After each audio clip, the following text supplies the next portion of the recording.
Fake application fee waiver. So చాలా consultancies so ఈ పదాన్ని వాడుతున్నాయి. సో మా దగ్గర ప్రాసెస్ చేయించుకుంటే అప్లికేషన్ ఫీ వేవర్ ఉంది అనేసి. సో యూజువల్గా ఏమవుతుందంటే కొంతమంది రియల్గానే చెప్తున్నారు, కానీ కొంతమంది దగ్గర ఏమవుతుందంటే అసలు అప్లికేషన్ ఫీయే ఉండదు. కొన్ని యూనివర్సిటీస్, చాలా యూనివర్సిటీస్కి ఐర్లాండ్లో అప్లికేషన్ ఫీ ఉండదు, కొన్ని యూనివర్సిటీస్కి మాత్రం ఉంటుంది. సో ఇక్కడ ఏం చేస్తున్నారంటే 50% ఫీ వేవర్ అనేసి లైక్ 2000 3000 అప్లికేషన్ ఫీ అని తీసుకుంటున్నారు. ఇన్ కేస్ మీరు ఈ ట్రాప్లో ఉంటే ఒక్కసారి అఫీషియల్ వెబ్సైట్లో చెక్ చేసుకోండి. సో అఫీషియల్ వెబ్సైట్లో చెక్ చేసుకుంటే సో మీకు తెలిసిద్ది అనమాట లైక్ అప్లికేషన్ ఫీ ఉందా లేదా ఆ యూనివర్సిటీస్కి అనేసి. ఆల్మోస్ట్ చాలా యూనివర్సిటీస్కి మనకి అప్లికేషన్ ఫీ అనేది లేదు. ఇన్ కేస్ వాళ్ళు చార్జెస్ అడుగుతూ ఉంటే ఒక్కసారి అఫీషియల్ వెబ్సైట్లోకి వెళ్ళి సో మీరు అప్లై చేసే ట్రై చేయండి. సో అక్కడే డిస్ప్లే చేస్తారు ఇంత ఫీ అనేసి. ఇన్ కేస్ అక్కడ చూపిస్తున్నట్టయితే వెల్ అండ్ గుడ్, మీరు పే చేయొచ్చు.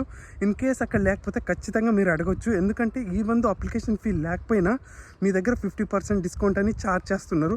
ఇన్ కేస్ ఫీ లేకపోయినా ఫీ వేవర్ 100% అని ఫేక్ న్యూస్ స్ప్రెడ్ చేసి మీ దగ్గర గ్రాప్ చేసుకుంటున్నారు. ఇది ఒక మార్కెటింగ్ స్ట్రాటజీ అయిపోయింది. సో ఐ హోప్ ఈ వీడియో మీకు హెల్ప్ అవుతుంది అనుకుంటున్నా. ఈ వీడియో మీకు హెల్ప్ అయినట్టయితే ఖచ్చితంగా మన ఛానల్ని సబ్స్క్రైబ్ చేసి ఈ వీడియోని మీ ఫ్రెండ్తో షేర్ చేయడం మాత్రం మర్చిపోకండి. So thank you friends, thank you for watching this video.